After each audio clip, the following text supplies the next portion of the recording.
Probably the most important point is right at the bottom. Necessary skills and favorable attitudes of the people of the organization should be fostered before changes are introduced. It's just so much harder to institute any kind of a change if the people of the organization aren't kind of willing to do it. And this will come up later, but it's always said, and I believe pretty much always true, that you need top management support for any change to be effective. Because typically, people in hierarchical organizations, which is most of them, not all, because very strong organic organizations might be much less hierarchical. But hierarchical organizations, people look up the hierarchy, towards the senior management, senior executives, whoever they are, including, of course, the chief executive. And they're reading signals. Does the C-suite, does the CEO want these changes? Are they on board up there? And if the answer is in the people's minds, because that's where it counts, if the answer is no, we don't think they are on board, well, then why would we do it? What's the point? It's just an exercise. It makes no sense. There's going to be no rewards for this because it won't even be noticed. It won't be cared about. Doesn't matter. So, I don't see the logic of doing this thing that the organization, somewhere in the organization, is telling me to do that's important, but I'm looking at the top. And that's why if you are the leader and, in the leadership chapter, you've got to really be aware that people are looking at you. And the slightest thing you say and your smallest actions will give them clues. And so you have to be very careful. The messages you send, which is communication, especially nonverbal communication. So then towards the top part of this slide, the third bullet point, what can organizations change? Well, everything. Goals and strategies, what we want to do as an organization, how we're going to do it, the technology we use, how we build our jobs, how we structure the organization. We just covered that. Processes, systems, how things work. We've got more coming up on business process re-engineering. Culture of the organization, easy to say to change culture, but very hard to do because it has deep roots, in people in the organization. So it's difficult to change culture. And then people, which we often change by moving people around and moving people out of the organization and selecting the ones that we think have the right skills, abilities, attitudes, and bringing them in. That's a way to change people. And also training. So basically this chapter is going to cover everything.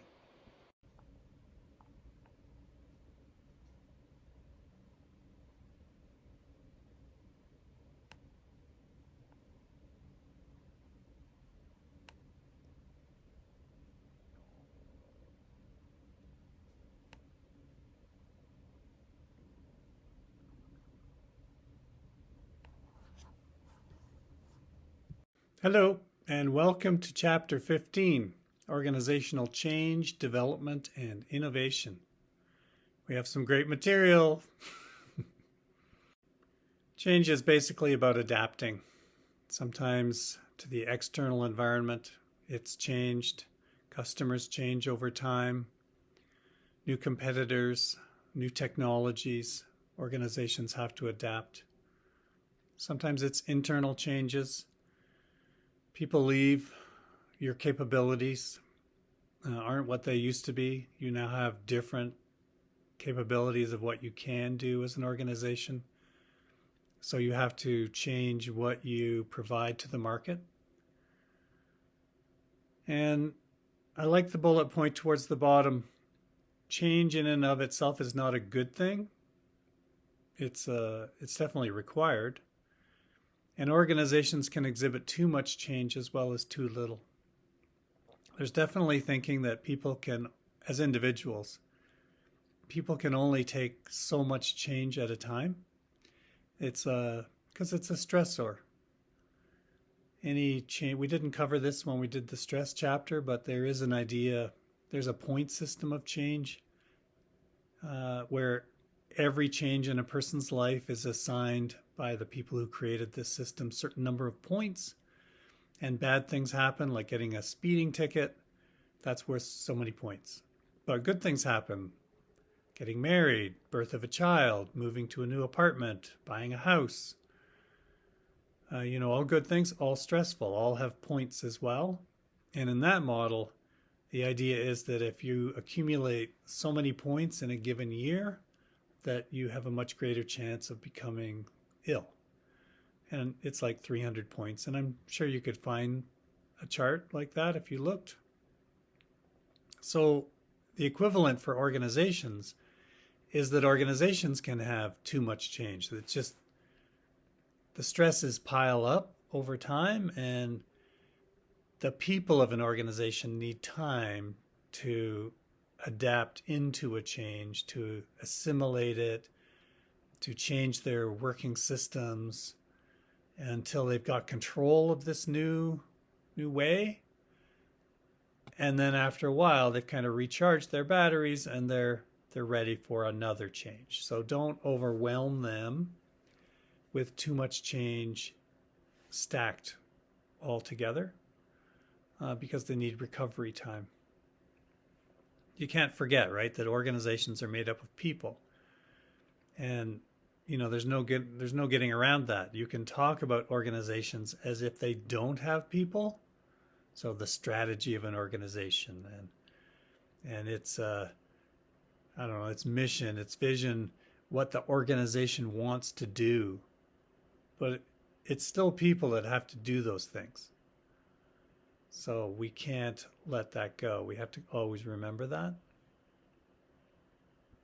Here's a pretty straightforward, simple change model by a very famous psychologist, sociologist, Kurt Lewin. And as you can see, unfreezing, changing, refreezing, the metaphor being like a little ice sculpture that you have. That's the way the organization is. Imagine a little ice sculpture. And you want to change it. Well, the metaphor would be, first you have to unfreeze it. You melt it, capture all that water.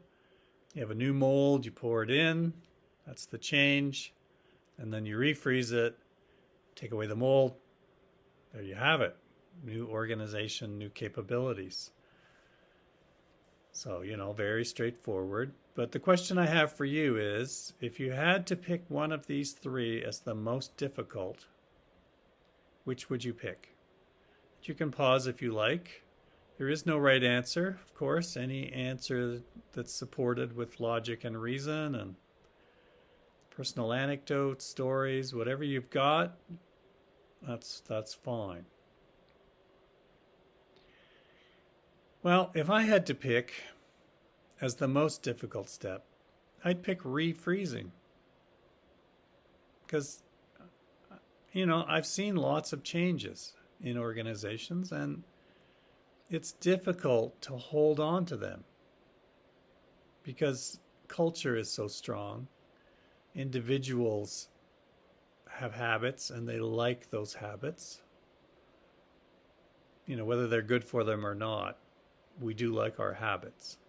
We like our routines. And when an organization stops rewarding the change, reinforcing it, encouraging it, because that takes a lot of effort, people go back, I think, to where they were. You see organizations like police, they do campaigns. They decide we have too much of something. Too many drivers who have alcohol or other intoxicants in their systems, too much. And we're going to have a campaign. So the whole organization is mobilized, and we have, and I'm sure in the police stations themselves, they have meetings and they have, posters on the wall, and let's stop drunk driving, for example, MAD. And everybody gets engaged and energized and gets there and does it, and they have check stops. You can't keep that up. No one can. You can't run check stops 52 weeks a year. There's other things to do. It's taking a lot of time, energy, and therefore investment. And it's important, but so are other things. So I think what happens is when the campaign's over, people kind of go back to whatever the normal is. So I'd pick refreezing. You might have picked unfreezing. And the slide here says sometimes you need a crisis. Sometimes a chief executive will manufacture a crisis. Oh my gosh, we're going to be taken over by the evil empire if we don't do something now. Top executives sometimes engage in dramatic, symbolic acts.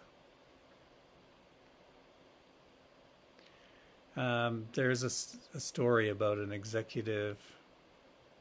I can't remember the name of the organization, but they dealt with a bank, and they had loans and everything, business loans, but for some reason they didn't get along with the bank.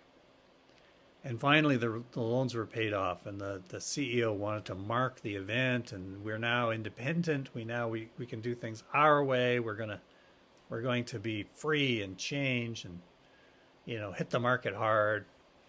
And so they gathered all the marked goods from this bank, all the coffee cups, all the posters, anything that was tied to this bank. They gathered, and they put everything into this plastic container, big Tupperware container. It all went in, and they sealed up the lid, and they gave a talk, about how this is the moment. And they dug a hole out in the back, and they buried this thing, and they had a ceremony, a burial. And so that was it. That was the big dramatic, symbolic act. And the fun part of that story is that someone sort of went up to the CEO later and said, why did we bury it? Like, why didn't we burn it, And the CEO kind of whispered quietly, because we might need them again someday. So I always like that story, because CEOs, they've got to be thinking all the time. So unfreezing, sometimes it's a manufactured crisis, sometimes it's a real crisis. The idea being that until people feel like, oh my gosh, we've got to do something, why should we do anything different? Says here, employee attitude surveys, customer surveys, accounting data are often used to anticipate problems. It's like, oh my gosh, we've been tracking something and it's been fine, and now it's dropping. And that's the sign, the canary in the coal mine. If you don't know that metaphor, back in the day, they used to, unfortunately, take little canaries in cages down into a coal mine, and not fun for the bird. But the idea was the canary's going to fall over and go unconscious from bad gases and so on before the humans. And so you're working away, and coal mines are incredibly dangerous, especially back in the day, because coal dust is very, first of all, it's toxic, but it can explode. And if you're working away and the canary falls over in the cage, it's time to get out. The canary in the coal mine, get out now. You've been warned by the canary, grab the canary and get out. So that's unfreezing. And changing, is that the hard part? Changing people? Well, of course, there are personality variables. Some people are more resistant to change. And there's situational variables. Sometimes the situation is such that we can't see the reason for changing. It's not obvious to us, or we can see that we've got to change, but we don't know how or to what. Like it's not obvious in what direction we change. So the hard part, if you answered the hard part is the changing, the middle part, the logic there would be some people can't, some people won't. Sometimes we don't know to what, and sometimes we don't know how. We can see the problem. We can see where we need to be, and we're willing to do it, but we just don't know how. So until someone comes along to show us how, well, we're kind of stuck. Here's a slide on the learning organization, which generally speaking we're in favor of, especially in a knowledge economy. If that is your business now, or maybe it will be in the future, how does an organization go about acquiring knowledge, developing knowledge, and also storing that knowledge so that it can be accessible? If you're just starting out in your journey as a student, you need to consider yourself as a learning organization. And if you are nearing the end of your academic journey, you need to consider how you'll be a lifelong learner and have that kind of an organization for yourself. And I think what that comes down to is, how will I, you're saying to yourself, how will I acquire knowledge?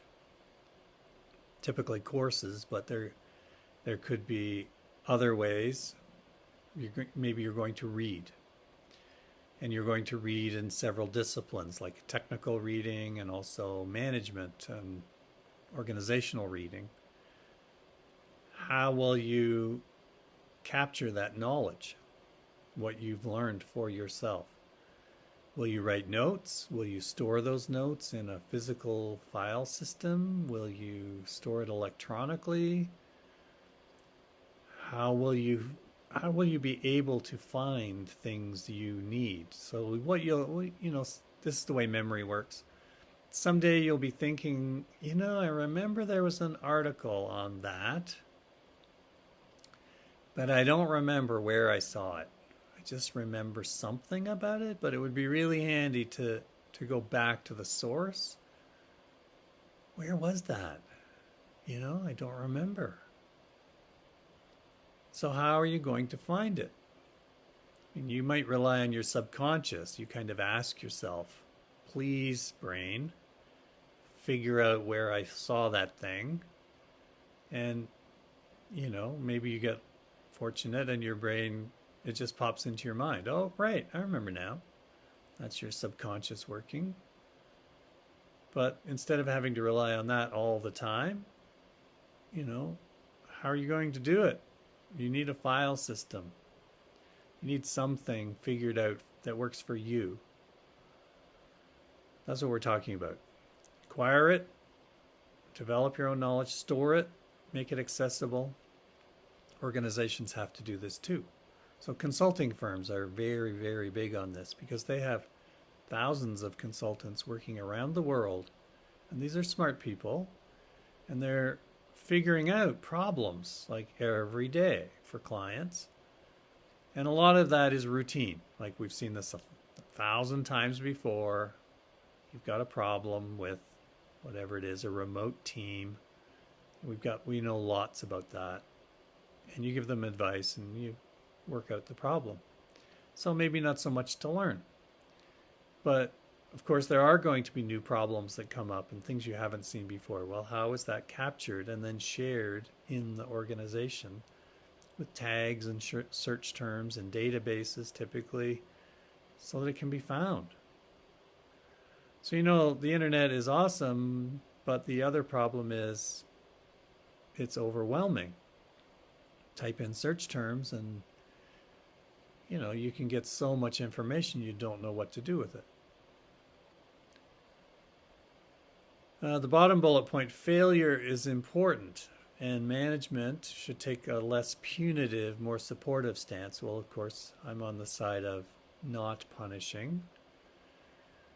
But some organizations say, and this comes from IDEO, which comes up in the decision-making chapter, and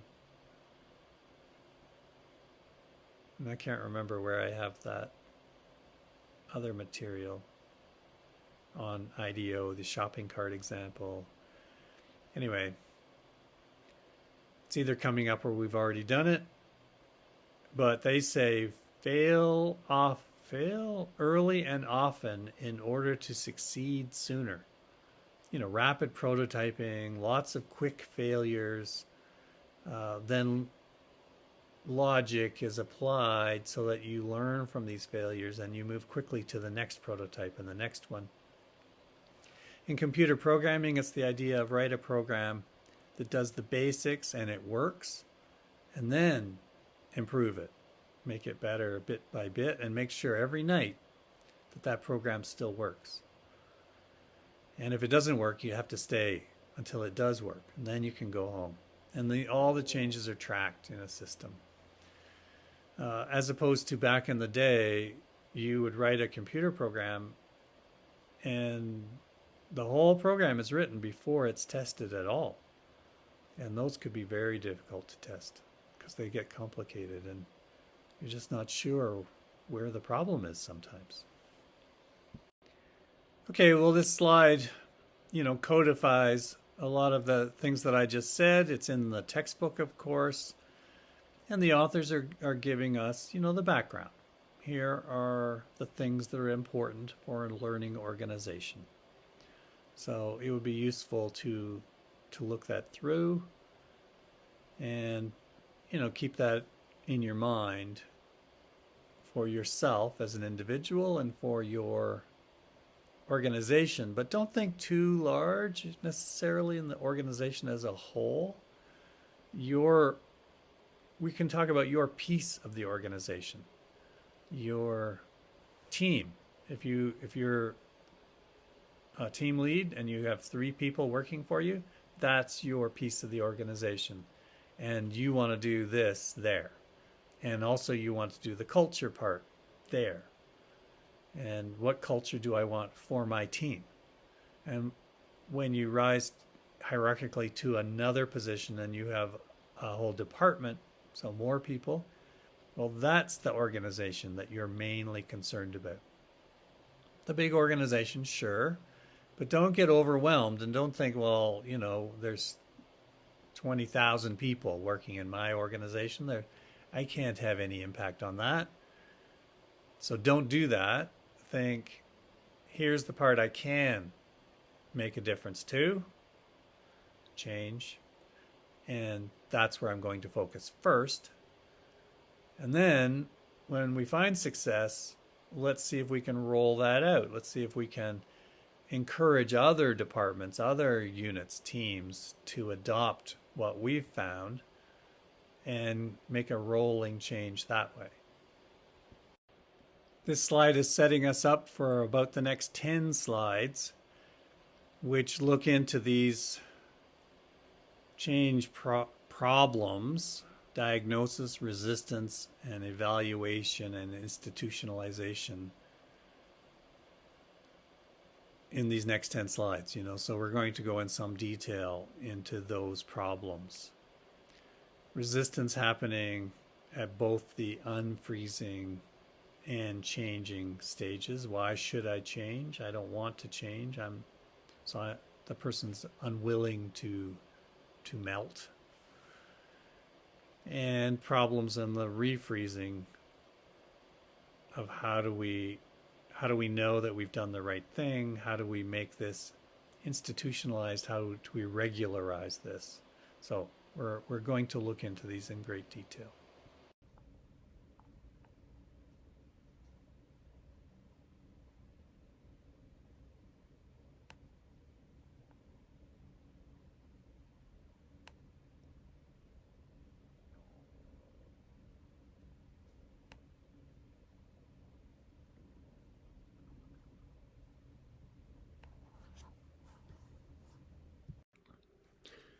Well, towards the bottom of this slide, we have common reasons for resistance, which are actually all detailed on the next slide.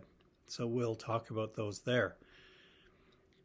This slide has the sense to me of organizational managers or leaders kind of whining, like, why do people not want to change? What's wrong with them? Why? They should want to change. Of course, I would suspect that when it's change that's going to affect them directly in ways that they don't like, it's more like, what? Change? What? That's that's no. Ridiculous. So people may resist. Yeah. People are going to resist. Of course, they're going to resist. Get used to that idea. It's hard being a change agent. That's the whole point.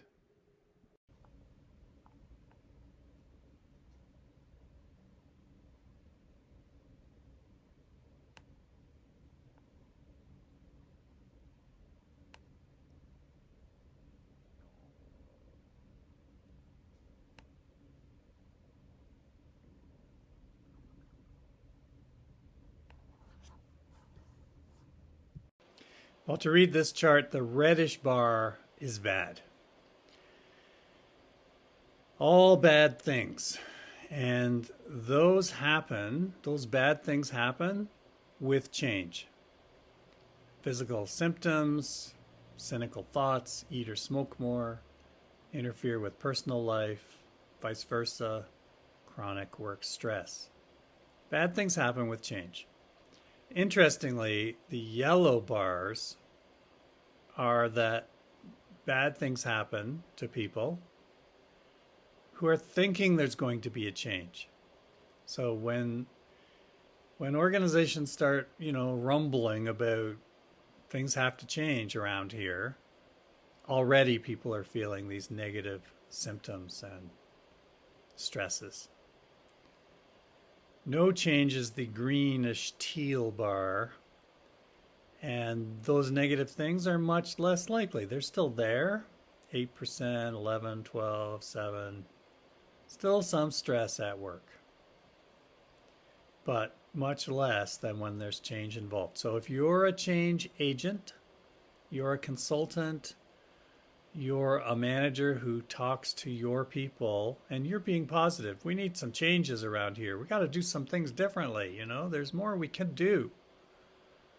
You have just introduced stress to them, just talking about it. And then when you try to do it, not just the stress at the bottom, but all these bad things are more likely to happen.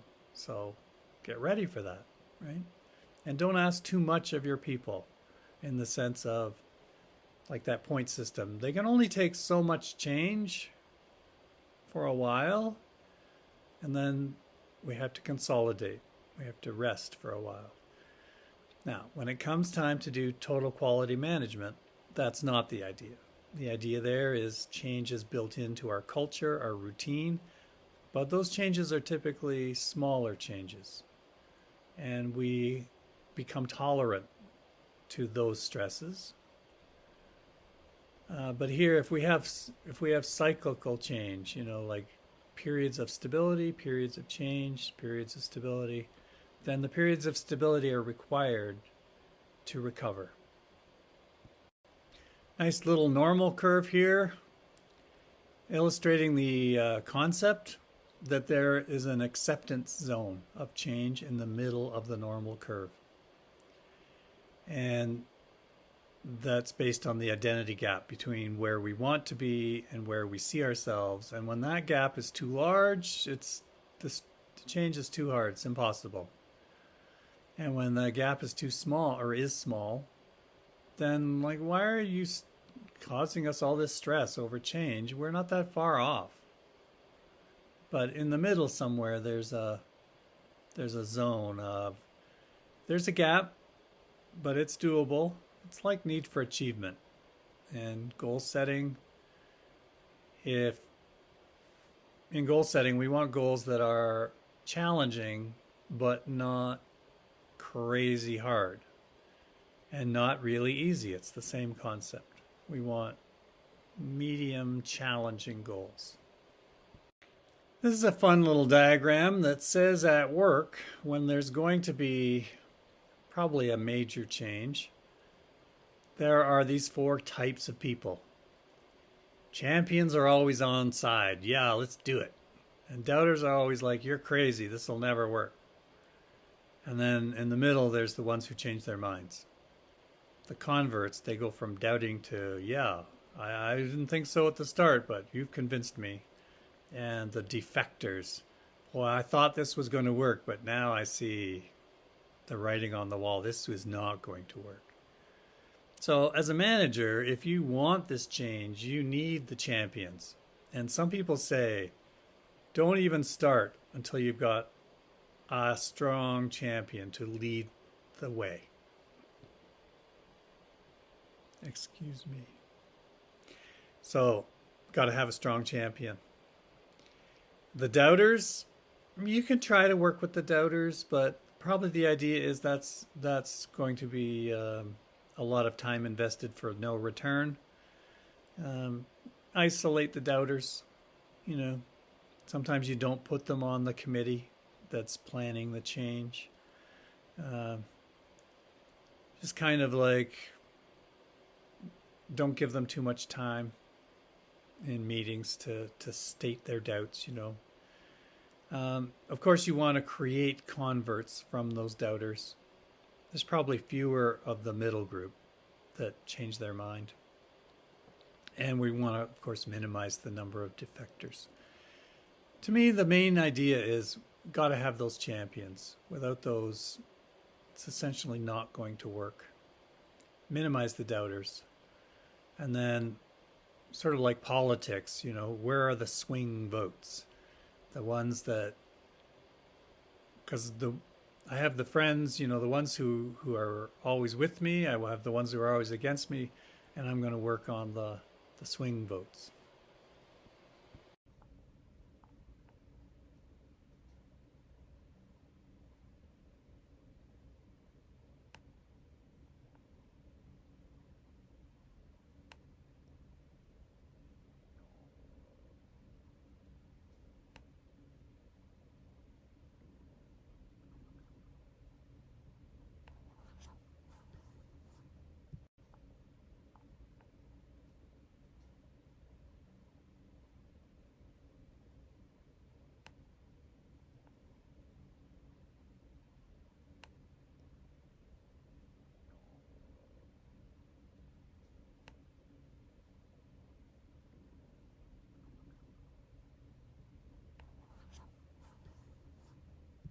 How do transformational leaders unfreeze people?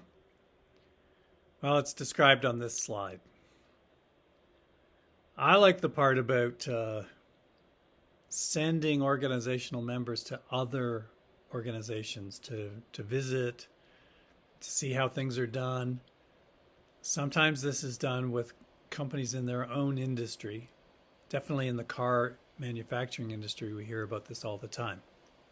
Executives from one car company visit another car company, same part of the world, another part of the world, see how things are done. And it's a back and forth. Militaries do this. They send officers to other armies, and they're in place as observers. How do they do things? And they bring back, you know, knowledge and ways of thinking.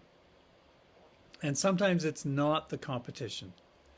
Sometimes you visit other organizations to learn how they do something that's very different from how you do things, and you're not in the same industry at all.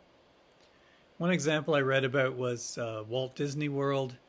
Companies would visit to look at how they manage the flow of people. You know, the parking lots, getting people from the parking lots through the front gates, how they manage them into various lineups for food and attractions, you know, the rides. That there's like what are called world-class organizations that do something very well, and that something is studied by other companies in different industries with the idea maybe we can apply some of these ideas. And then transformational leaders can very much change their followers, can therefore radically reshape culture. It says the bottom bullet point, they're adept at countering employee cynicism because the nature of transforming people is you change them deeply, how they see the world.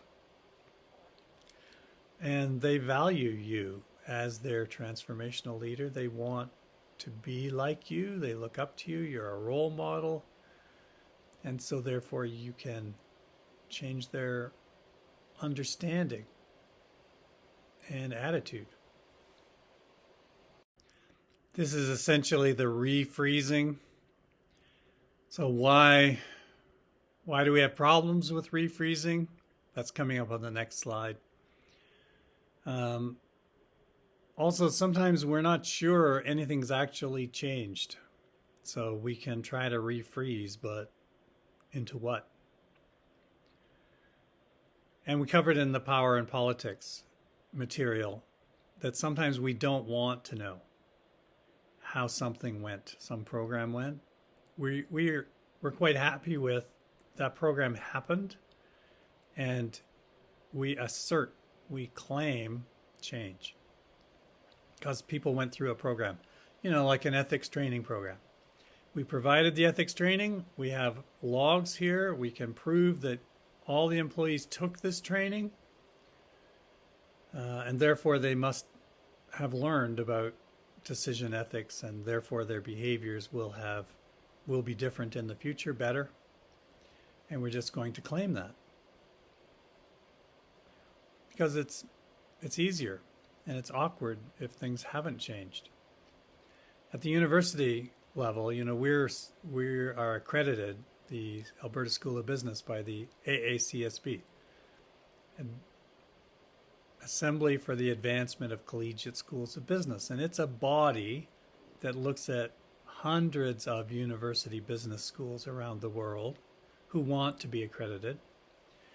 And it has standards, and it sort of helps them to understand this is what a business school looks like. And these are the kinds of courses that are typically offered. And you can deviate a little bit, but you have to have a good reason.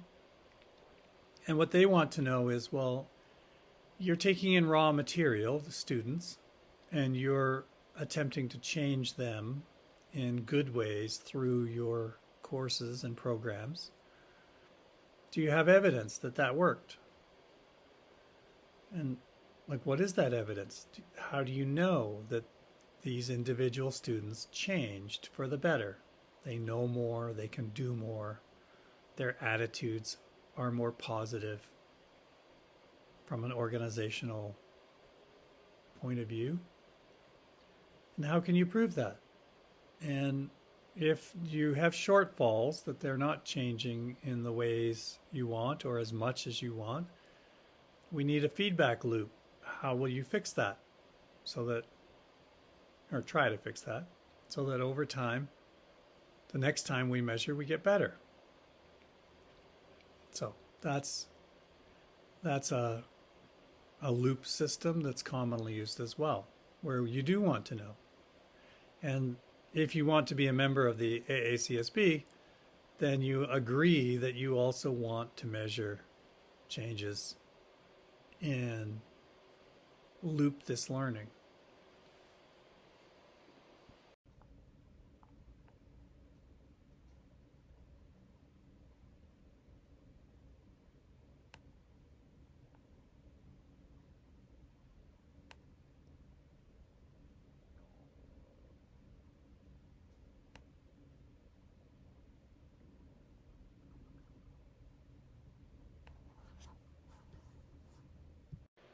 Organizational development, or OD, is planned change. It's like a department in a company. Organization development department might have different names, but basically their job is internal change. And they have people who are trained in organizational behavior and change very deeply, and groups and teams. And their job is to make changes within the organization. Like, that's what they do. And when you're not hiring outside consultants, you have your internal people. So we have a few slides on this. Well, what can the people in an org development department do? Of course, there's many things, but job enrichment, which is aimed at motivation and intrinsic motivation. Management by objectives, which is goal setting throughout the whole organization. We talked about that earlier. Diversity training, how to work with others, other individuals. Self-management and cross-functional teams. So any kind of issues with teams, team building, and empowerment. So the distribution of power through an organization, again, aimed at more intrinsic motivation, getting power down in an organization to where it's required to match the need. And we've got 4 areas coming up. Team building is done on this slide. Survey feedback, total quality management, and re-engineering are all coming up in the next slides.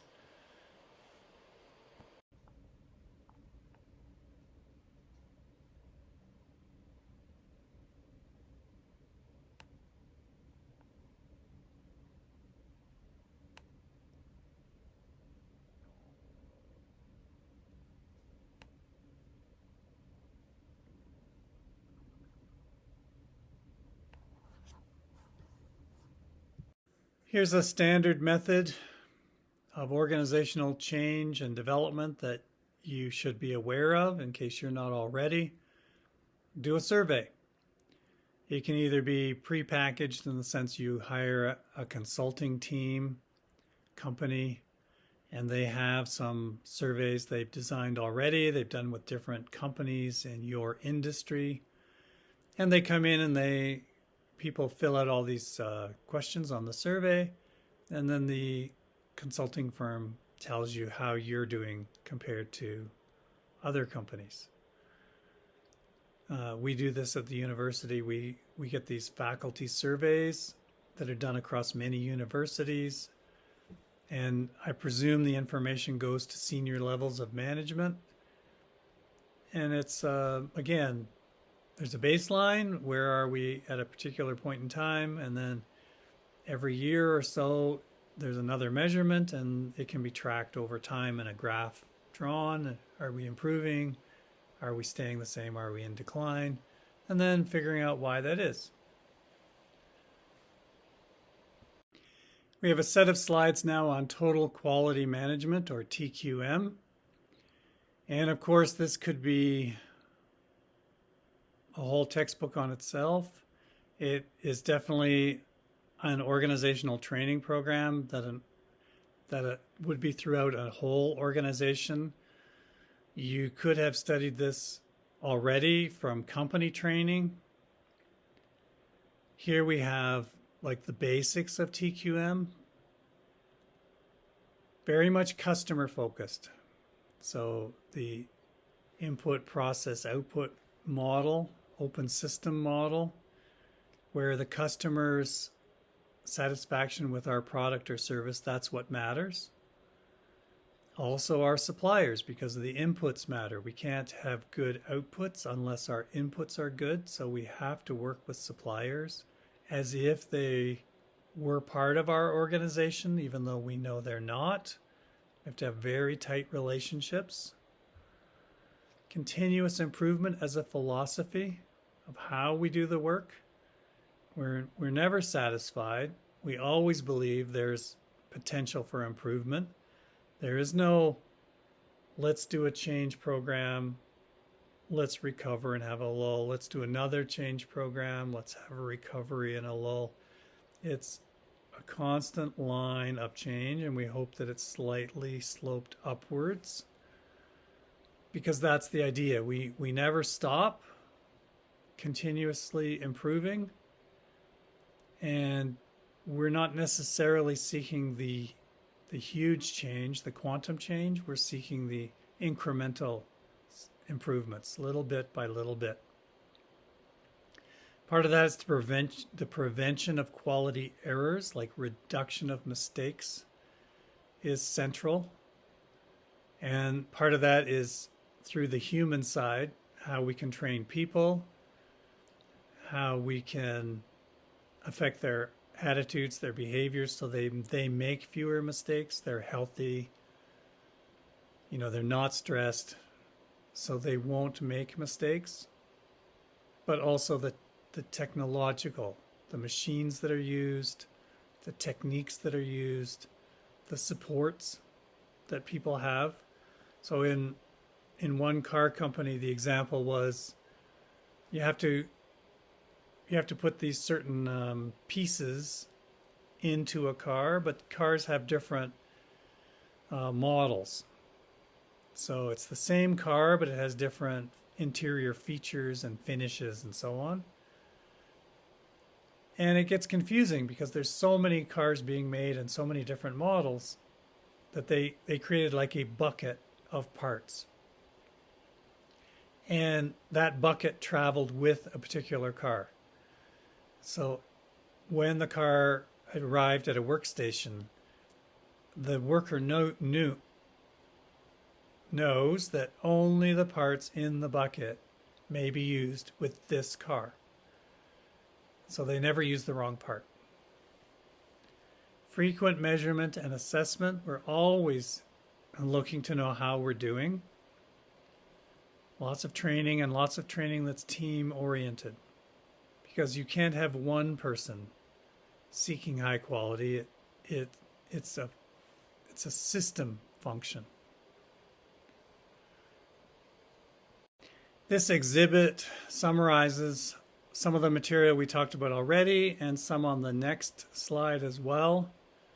You can see the 3 principles for customer focus, continuous improvement, and teamwork, and then how that translates into practice, and then the actual techniques that are used. So total quality management would work on each of these areas so that they're fully understood. Under teamwork technique, the nominal group technique is mentioned. That's the idea of getting new ideas from people individually without them having to be recognized as an individual. So it's a team only nominally in name. You've asked a whole bunch of individuals to give us your ideas, and we collect them all together to review. It says on this slide that continuous improvement can come from small gains over time or from more radical innovation. And, I think that's fine.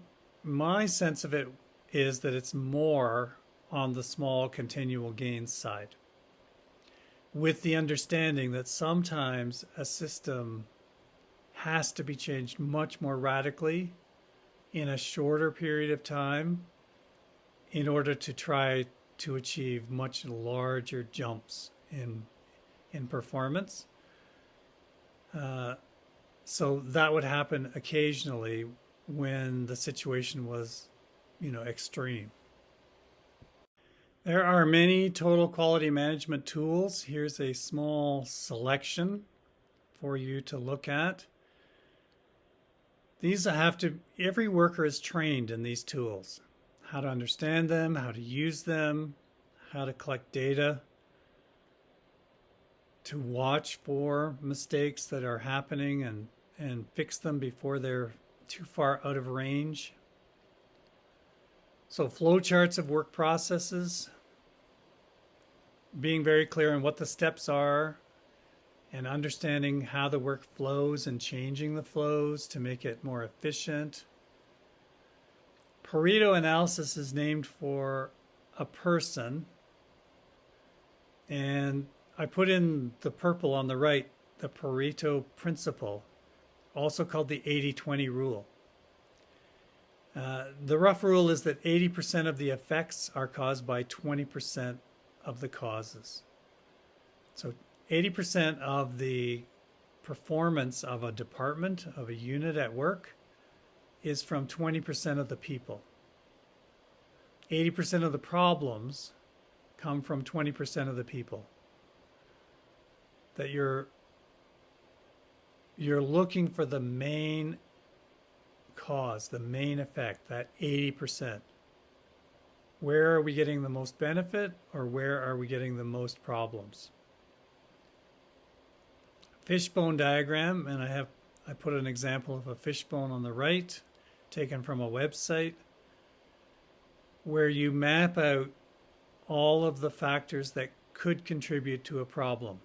So here the example, and you can make this chart bigger. There's a high number of defects. Well, what are the causes? What could be the reasons? The machine, the method, the materials, and the measurement. So the machine, is the computer system we're using outdated? That's one of the potential causes of the machine problem.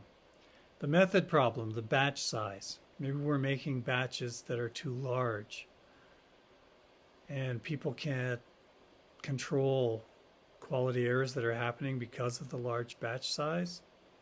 Materials, there's nothing written there, but maybe there's material defects coming in. The steel we're using isn't the quality we asked for. There's defects in the raw materials beyond what has been specified. And measurement, how do we know if there's a problem? So do we have a way of finding out the defects as they're occurring? So this is all mapped out in a diagram, and then each one is analyzed. And the last one, statistical process control, that an employee has data in real time of how things are going in their production. And when that production, the thing they're making, the service they're providing, starts to trend outside of normal variation, they see that. They get feedback to tell them there's a problem and it needs to be addressed before it goes outside the bounds of what's allowed as normal variation. So total quality management is a philosophy. It's a way of life, a culture. The bottom bullet point says this long-term focus can be hard to maintain unless it's part of the culture, the way of life in the organization. And people are hired and socialized and trained into this methodology, this system. And then I think it can work over the long run. Organizations with a real commitment to TQM make heavy use of customer surveys, finding out what customers are actually saying or thinking about products and services. Focus groups where you bring them in, some set of people to talk about their experience with a product or service. Mystery shoppers, if you're a store, a retail store, or a service provider, you send someone to the facility to buy the product or service, and then they report back to you, the management, what happened, how it went. And of course, you pay them to do this to get real direct information on their experience. Because it's the customer focus that matters. It's what the customer says. And so a mystery shopper is a pretend customer that you've sent out. So it's all about the customer. It's not internally focused of what we think our product and service is. It's what the customer experience says it is. That's what matters. Reengineering is large-scale change where the senior group in an organization takes the point of view of, let's look at everything. What business are we really in? And as it says here, if we were creating this organization today, what would it look like? So you want to look at every single thing. How can we make it better? How can we understand what we want to do, how we're going to do that? What activities and work will we do? And we need to create outputs that customers value. Customer focus is still here.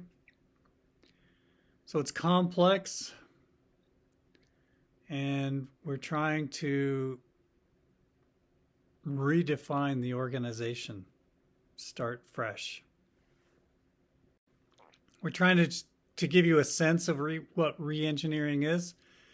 You would have to, of course, read the text material for more, and then there's whole books on this, whole programs, which you could look into if you were interested.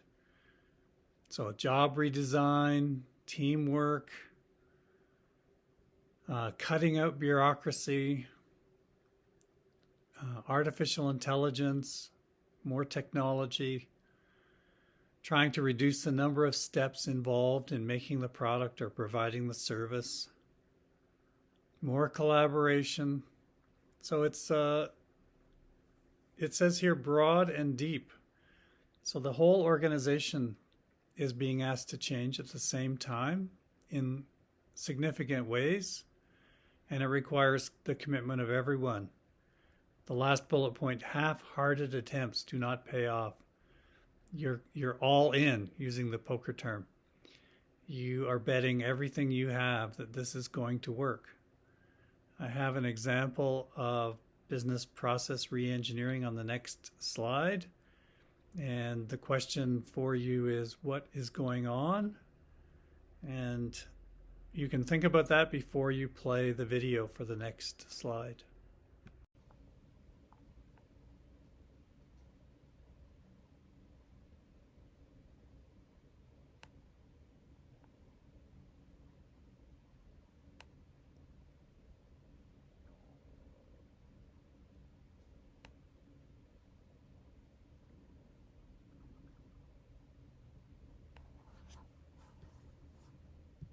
Does organizational development work?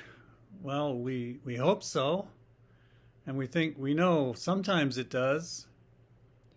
But as usual, organizations are a little wary of measuring large-scale programs, because what if it's not working? What if all that expense was made and there aren't positive results? People are going to be worried. Heads will roll, which is a awkward English expression for people losing their jobs in this case. So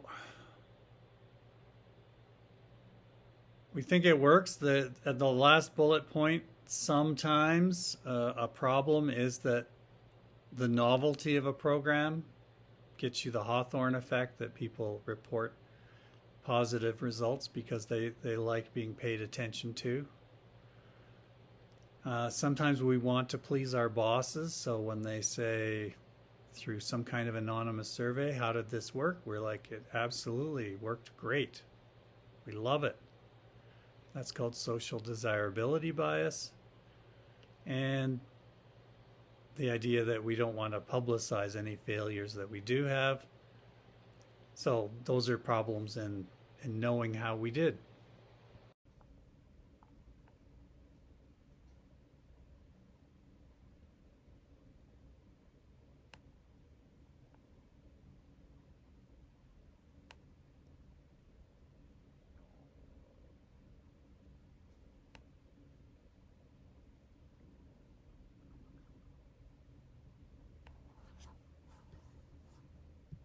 This is from the textbook. The idea generation is the first phase, but there's more, because then you have to actually take that idea and develop a product, which is here called the implementation. And then there's the diffusion phase, like the Arthur Fry story. You've invented something, and it's easy after the fact with post-it notes to say, well, that was obviously a good thing. But it's not obvious the first time somebody comes up with this idea. And to just present it to executives in a funding meeting and say, here's a great little product that's glue that's not too sticky, but sticky enough, and we think it'll be really, really useful in organizations, and everyone will want it. And you can imagine, if that were the case, some senior group of executives sitting around looking at each other and like, you came here with us to take our time to talk about paper that's not too sticky. Really. So Arthur Fry decided, you know what, I'm going to get users demanding this product and pull it through the system that way, rather than me having to push it through the system. Much idea generation is serendipity. That's the Demestral story about Velcro. It's just paying attention, luck, having a walk in the woods, and just noticing something. Serendipity means luck. Innovation requires a champion. It can be resisted. It's a political process. It's just not as obvious as you might think it is. It takes a lot of work, and someone has to champion and deal with a lot of resistance, because whatever the current situation is, people want that to continue.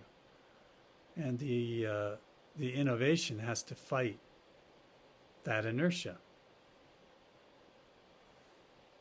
So we need creative people with creative ideas, the champions, good communication, and some kind of a reward system that's rewarding this whole process. And at 3M, remember, at 3M, the whole culture was one of innovation.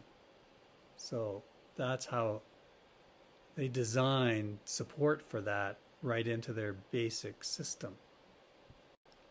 I've added 2 videos here on design thinking. Again, I think you need to be exposed to these ideas if you haven't been already. The first image here is a still from the IDEO shopping cart project, which was shown over 20 years ago on ABC Nightline, a news program. And I've shown this many times in class, this short video. There's a longer version as well on YouTube. Easy to find. And the ideas and the systems from 20 years ago, I think they're pretty standard and they still work. So this shopping cart design project was done as an example for the news show to put on TV. And IDEO at the time was pretty well known, but is now, I would say, world famous for their systems, their processes, they say in the video, you give us a product, we push it through our system, our process, to find out ways to make it better. And they give a whole bunch of ideas of how they do that. So when I show this in class, I would show parts of the video and then describe what we're seeing. And what we're seeing in this still picture is how they're all working around one table. So they're diverse people with different skill sets, but they lessen hierarchy as much as they can. The man on the left that's balding there, he's the official leader of IDEO at the time. The man who's standing and talking, he's the project leader because he's learned how to do these design thinking skills with teams. Everyone else is a team member, bringing their own expertise. They're sitting around learning and sharing information. They're posting it all on the walls. They also post up on the walls information about their norms, how they act together. Ideas like fail often to succeed sooner. Encourage wild ideas. Build on the ideas of others. They post information that they've each learned on those bulletin boards all around the big empty room. The room can be reconfigured easily. Just got a concrete floor and chairs with wheels. And it's all about, quick thinking through the process, rapid prototyping. So lots of articles, lots of books on this, lots of course, YouTube videos, and whole courses are being created on this, on design thinking, often interdisciplinary, management, engineering, medical, all kinds of people with these different expertise coming into a design school to learn this way of working so that they can then work together. Here the textbook is giving us some ideas about what it takes to be an individual who's creative. And things like being socially skilled, because often you have to work with others, but you don't need a lot of social approval because people are going to say no a lot. But you need to be able to work with them while hearing them say no, it won't work, and you still keep working. It's susceptible to training, creativity. You can learn how to be creative. You can learn, like the man at IDEO, whose name was Peter Skillman. He's good with groups. This is from the IDEO video. How did he learn to be good with groups? Part of it is who the man is, or any person is, but part of it is what you've learned through training, either in a company or in a program like this course, or any other course, a design thinking course. You have to want to be creative is the idea of intrinsic motivation, and you're not as susceptible to extrinsic rewards. You don't mind extrinsic rewards. And George de Mestral of Velcro, he developed his Velcro company and I think did very well financially from that. So it's not like we don't mind that, but it's not necessarily the driver. In terms of how to work with groups, divergent thinking is very important. Taking some products, some pieces that have been invented already, and how could we use them differently in different combinations?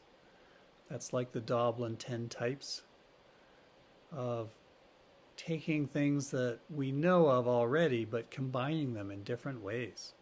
So that's divergent rather than convergent. And not being too evaluative of an idea too early. This is one of the concepts of brainstorming. Put a lot of ideas up, but don't evaluate them.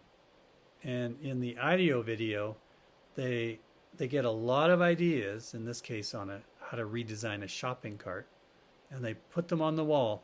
And then I think very important, they take Post-it notes, which is fun, but they mark the ideas they like the best, as opposed to talking at all about the ideas they don't like the most. So the people who've posted the ideas that weren't selected, nothing is said. It's extinction. You just let those ideas go, and you only focus on the ones that got the most Post-it notes. These are the best ideas. Let's work with those. And so those, and they're not tied to a particular individual, like this person said that, but the person who did say that, they know they said it. And the only things that are said about their idea are like positive, because that idea got the most votes, and so we're going to work on it and try to improve it, of course. So that's very hard to do, but that's a key element of brainstorming, is not being evaluative too early. Pick the best ones, work with them, refine them.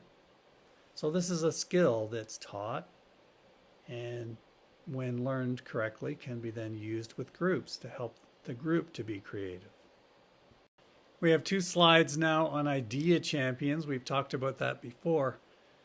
If you're the inventor, you need an idea champion, either yourself, which may be difficult if you don't have that creativity skill set, the social skills required. You may need to recruit one or more idea champions to promote your product or idea within the organization. They have this sense of mission. They believe in the product. They're pushing the product. And they're sponsoring, they're supporting. Also, idea champion, that's a role that you can take in an organization. You can be the person, not the inventor, but the person who supports the inventor. And universities definitely have groups that try to take the ideas of professors and make them practical and get them out there into the world as a new company and help in this case, the idea generator, the professor, and help that person by providing them a team of people, maybe in the context of an incubator, which is a little space. I say little, it doesn't have to be, but a space where there's a bunch of entrepreneurs and a bunch of supporting people and idea champions and developers with all these different skill sets to try to take the raw idea and make it useful in the wider environment, in a practical way. So idea champion is actually like a job that can be done if you think you're good at these kinds of things. The main idea here is that idea champions will fight for their ideas or the ones that they've taken up, even when the organization says stop. And I guess there's lots of cases of organizations saying, yeah, we've spent enough money, don't do anything more. And some idea champion is in the background continuing to work without anybody knowing about it, or it's kind of like some people might know, but they're not talking. And the last bullet point here, there is this paradox that organizations can say they want creativity because, clearly we recognize that the environment is going to change and the organization has to change as well. But we like stability and we don't like a lot of change as individuals on average. So sometimes this idea champion is working behind the scenes, spending organizational money on an idea and a product that they hope will eventually work, and there have been stories where this happens. So creative deviance. If you're that kind of person, this might be the right kind of job for you. For innovation, part of it is you have to be noticing what's going on in the wider world, the wider environment, and bringing those ideas into the organization. So in the last chapter at the start, we had this idea of people finding new technologies and new technological revolutions, and that's the exploring phase, and then bringing them into the organization so that they can be routinized and exploited by regular managers. And we need people in organizations that can span that boundary, which we know is not easy. And sometimes we call them gatekeepers because they manage the flow of information from the outside world into the organization. So again, this is the kind of role that a person can seek out proactively to make this kind of role for themselves in an organization. You can kind of make a job for yourself doing this. perhaps there are organizations that realize this is important and actively create such a role, but I'd say more likely it's an invented role by a person. And then I've also given you an HBR video not required here on agile management. This is interesting on open innovation. Look at the bottom bullet point. To be successful, open innovation requires an identity shift by in-house research and development people and creative employees who may be used to obsessive secrecy and unused to intensive collaboration with external parties. So I think that's pretty telling. You know, lots of organizations have people within the organization trying to be creative and innovative, but they're very secretive and they don't want anyone outside to know what they're doing because those other people might steal their ideas before they can get their patents. And maybe they're not even patents. You know, maybe it's a process that they don't seek to patent, but they seek to use, and so no one else can see it. So that's pretty common, I think, this in-house secrecy. And open innovation is a new way of thinking that we can open up how we do things and the questions we have and seek inputs from outside and use those to our advantage. One of those is open, it says here the fourth bullet point, making patents public. So the idea there is that an organization might have a lot of patents developed by their research and development group that they're not actually using on any processes. You know, this is intellectual property and it has value, but it's not being used at all. So a company would go through all of its patents and say, well, which ones of these we don't have any intention of using, in the short run for sure. And then they decide to open up some. So they publish, well, here are some patents, world. What do you think? These are ideas of how to do something differently. Who would like to work on this? Who would like to exploit this? And there might be companies out there who are like, that's just what we need. And we'll pay a royalty to that company that made their patent public to get a hold of that technology and use it in our product or service, our development. So it's not free. The company with the patent's not giving it away, but they're saying, here's what we have as intellectual property. Who would like to license it and use it? Also design competitions, crowdsourcing, making product features open source. So telling people, here's what we have and can you help? And paying them for that. Sometimes you'll bring those people into the organization. So it's a very interesting idea of how to be more innovative by opening up to the outside world.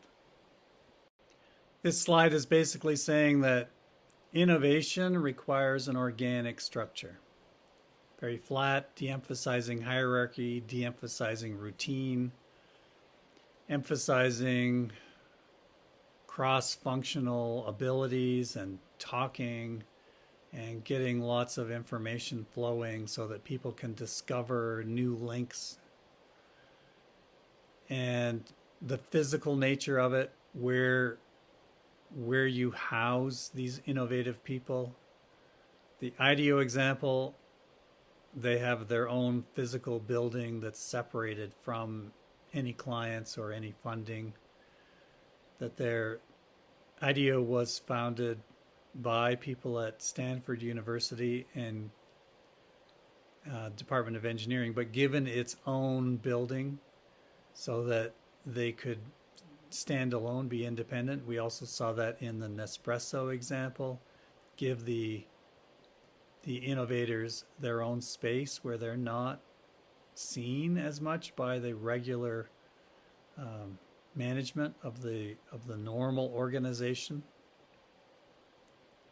So we need physical place, we need an organic structure, and then the fifth bullet point down says that we need medium longevity on teams, that they have to be in existence, these creative teams, long enough to get to know each other and work together well and develop this trust and support, but not too long, because if they're together too long, they might get into too many routines and too many comfortable ruts, which we talked about once before. So the next slide is some evidence on that medium longevity point. Please have a look at this slide's ideas on how you need to provide resources and rewards to your creative people and teams. Give them lots of time and freedom and opportunity to create. Don't punish them. Wait for the ideas to come, because if you provide the system and the culture, you can get creativity as an output. And I like the point about 2 career tracks. Can't see it right now. 4th from the bottom. Many firms now offer dual career ladders for creative scientists and engineers that enable them to be extrinsically rewarded. So what that means is someone wants to be paid more as their career goes on, because they need to support others, a family.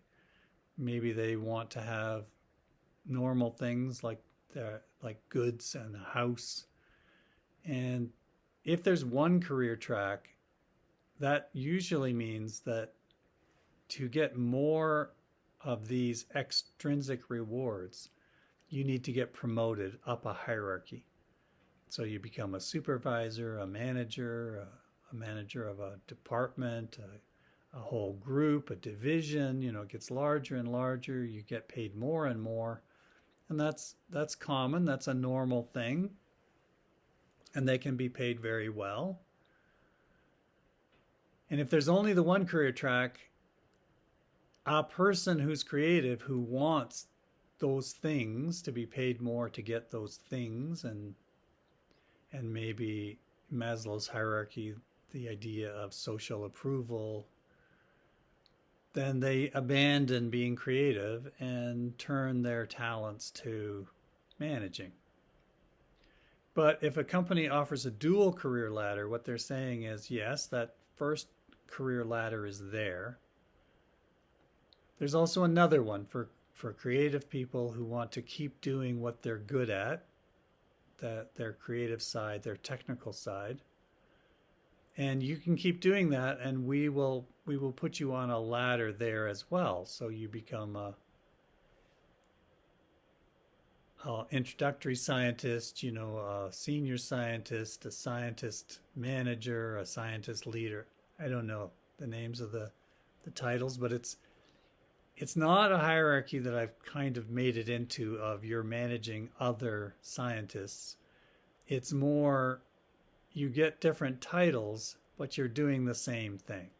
But you now get paid more, and you feel like you're extrinsically rewarded, and you still have the intrinsic rewards of doing the creative work.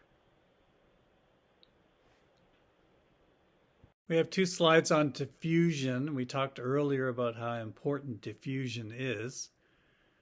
And this slide is saying it's harder than it looks, because you come up with a great idea and it's working in one part of the organization, but other parts of the organization are their own silos, their own people with political and processes, and they don't see what's in it for them to implement this diffusion or this idea. One department might think, all I'm doing, if I accept this new product idea or process, is building a case for this other person that they've had a great success. And what if I'm competing with that person for the next job up? I don't want them to have a success. So there's any number of barriers. I think the message for you is a great idea doesn't necessarily win out. You have to actively think about the process of diffusing to the rest of the organization, and that it's not going to be easy. And then the second bullet point from the bottom, diffuse or die, is the idea of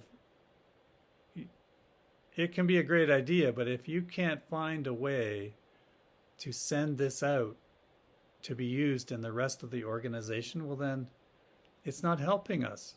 And so therefore we're not going to fund it anymore. It's going to die.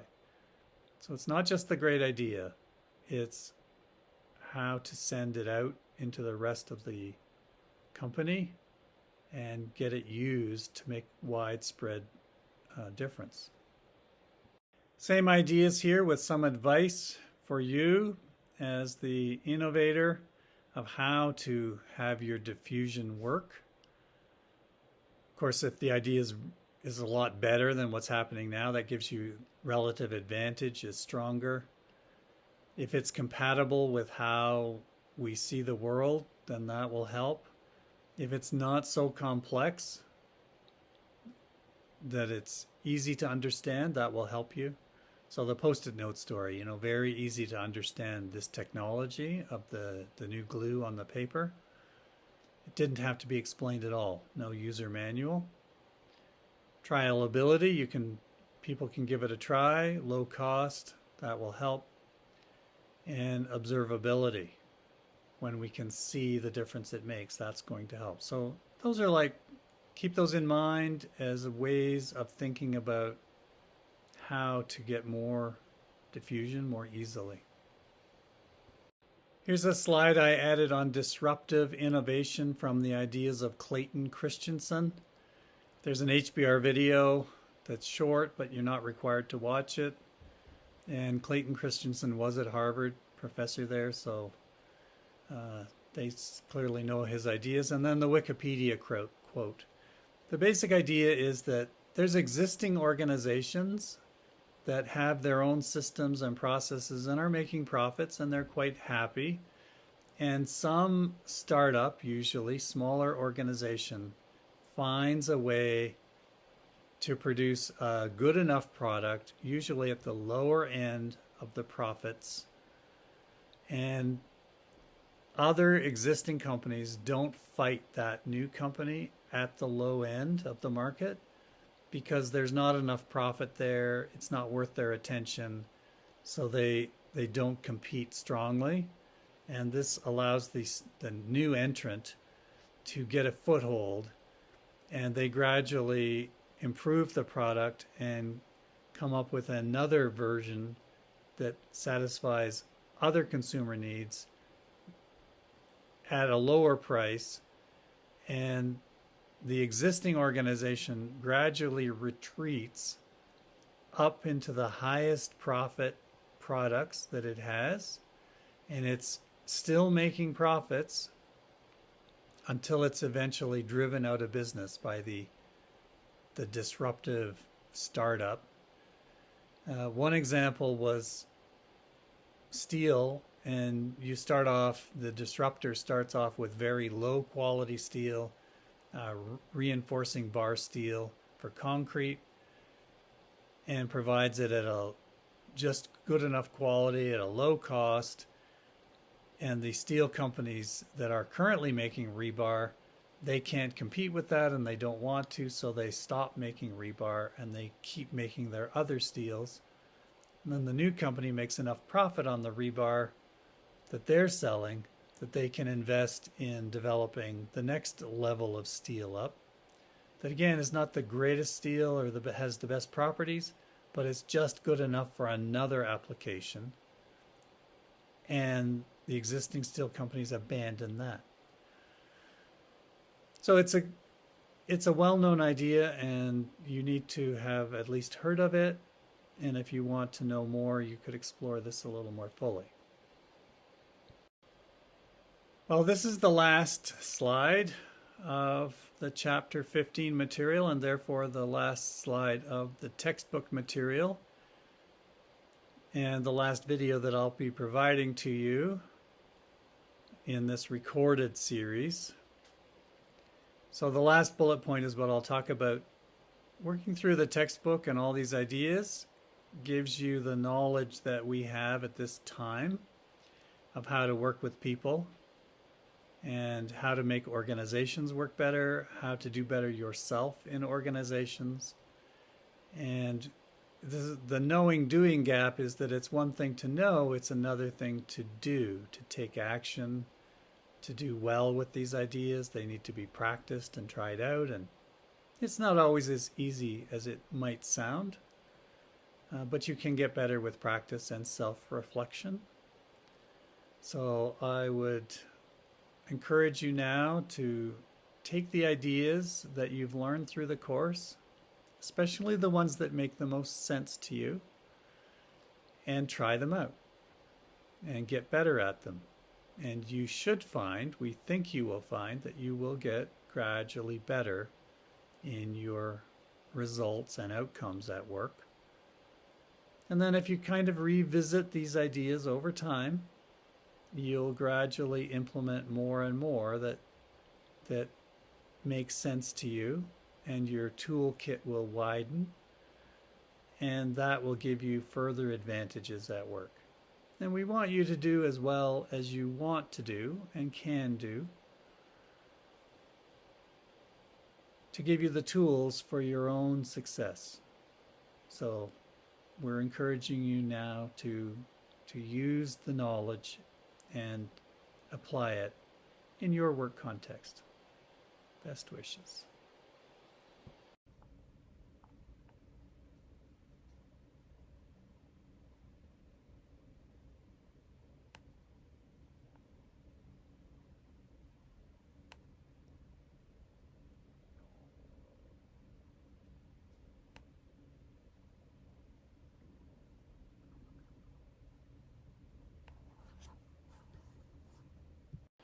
And here's a modern example from MIT Sloan School.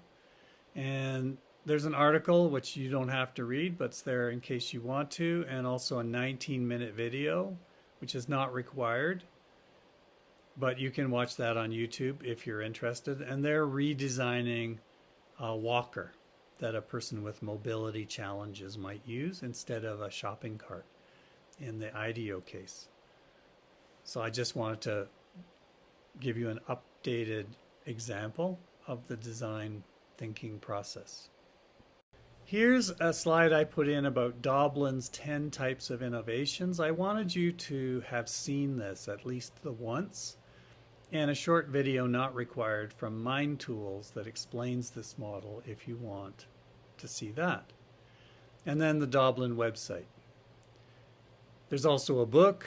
There's also a deck of innovation cards, which you can get from the United States, which is designed to help you and your team work through innovative processes and ideas to find new combinations that no one else has found before that can offer a competitive advantage to you and your team, your company.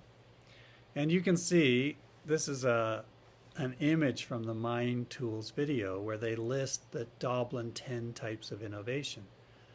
Doblin was a consulting company that invented this, and I believe they've then been integrated into another larger consulting company. So the basic idea is you can innovate in each of these 10 areas. Your business model, your network and alliances with other companies, the process, what the product does, the system, how the product works, how you service the product, what channel you sell it through, the branding on the product, and the customer experience. The main point is that some combinations of these will be novel and offer a terrific advantage to companies who can find them and then exploit them successfully. So if you want to be innovative, this is something to explore. And the deck of cards gives you a tool that can be used with your team once you have learned how to use it successfully, to try to find those advantages. Well, here's another quite famous book called Business Model Generation, and a Harvard Business Review video on that that's not required that explains this using Nespresso as the example. And it's fairly complicated, but it's something, again, I wanted to expose you to so that you've at least heard of this. It's also called the Business Model Canvas. And I find it's got a lot of very useful ideas and explanations and examples. So this may be something that you'd want to look into further. This is the last part of the last chapter of the textbook, and it's on innovation, entrepreneurship, creativity, change, and everything, or a lot of the things that we know about that. And it starts off with two stories. And in the textbook it says, do you know who Arthur Fry is, the inventor of Post-it notes? And I added George de Mestral, the inventor of Velcro.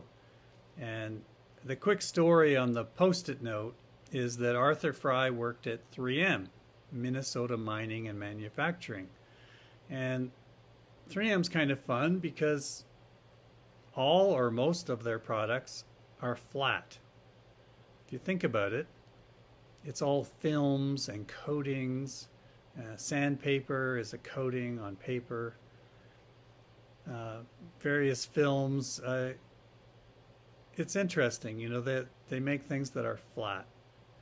Anyway, at 3M, they are well known for their organization structure of dispersed leadership that is transformational, charismatic leadership.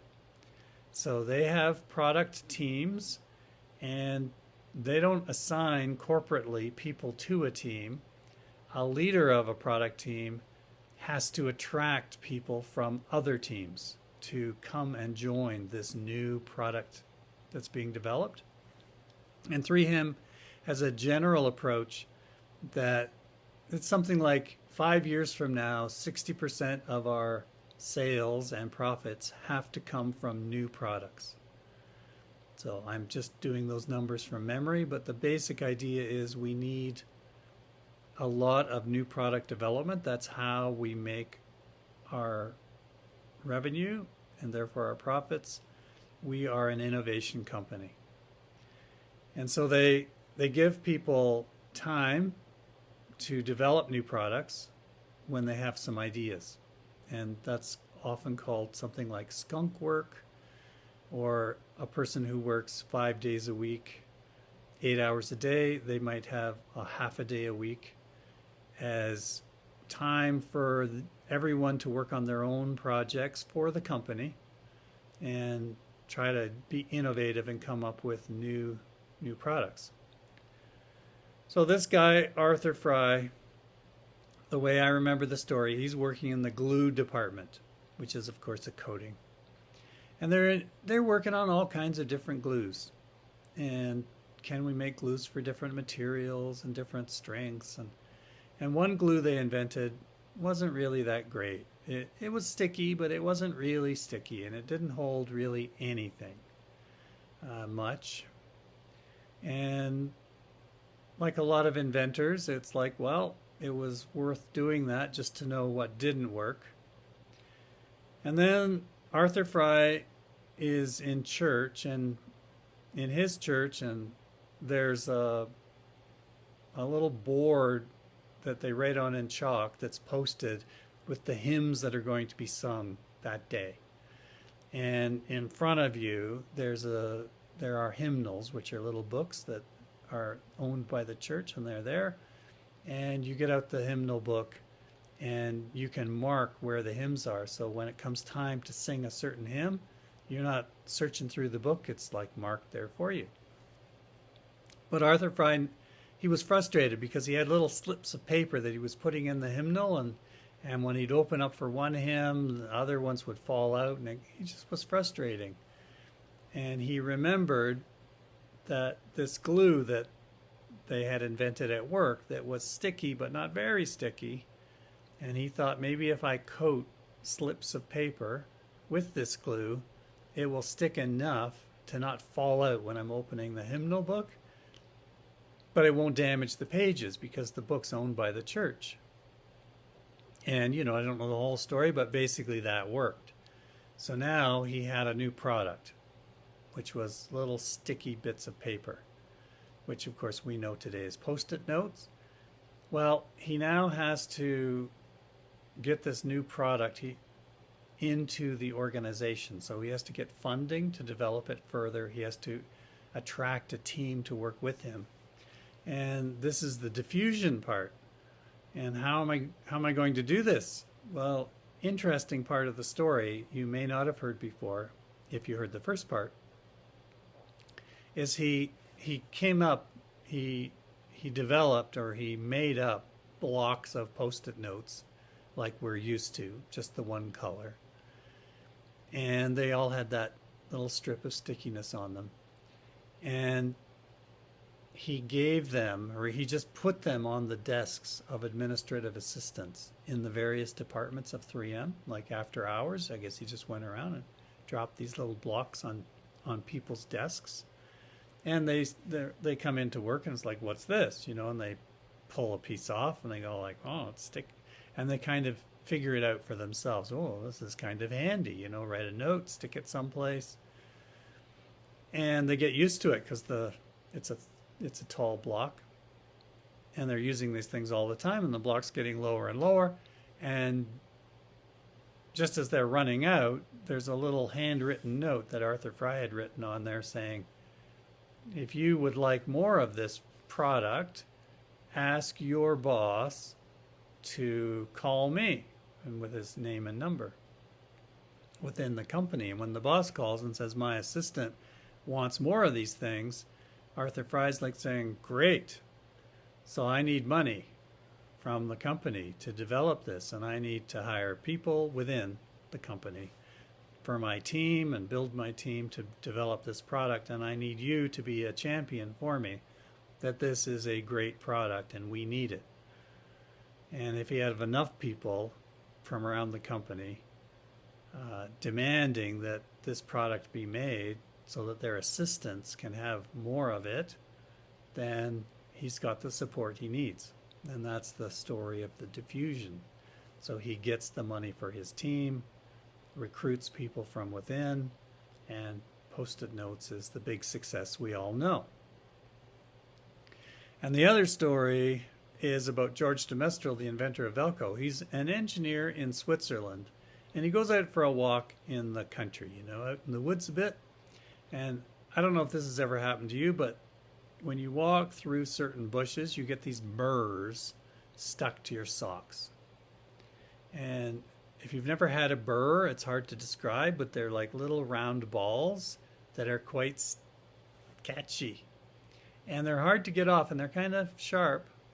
And maybe you put on gloves and you pull them off your sock, it's really hard, and pull them off. And unlike the millions of people that went before him pulling burrs off socks, he thought, this is interesting, because it's very sticky on my sock and it's hard to get off, but I can get it off if I work hard enough at it, and it doesn't damage the sock.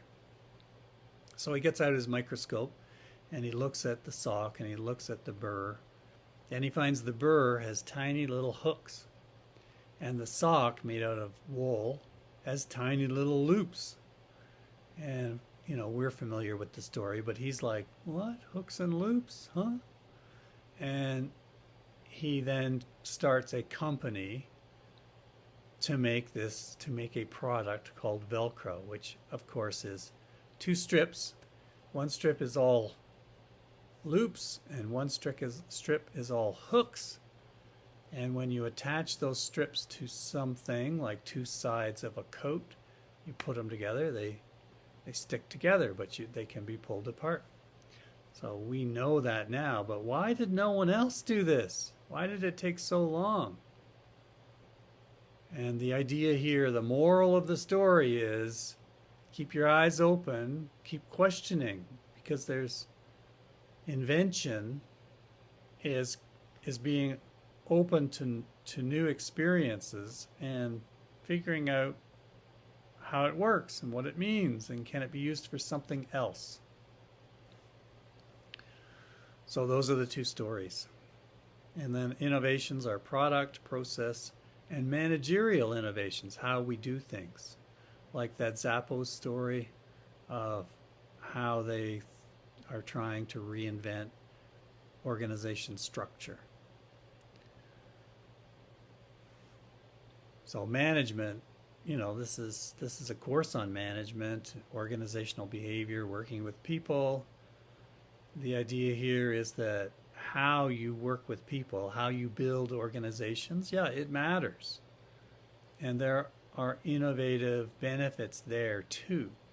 How we reward people and work with them, that we can actually do better.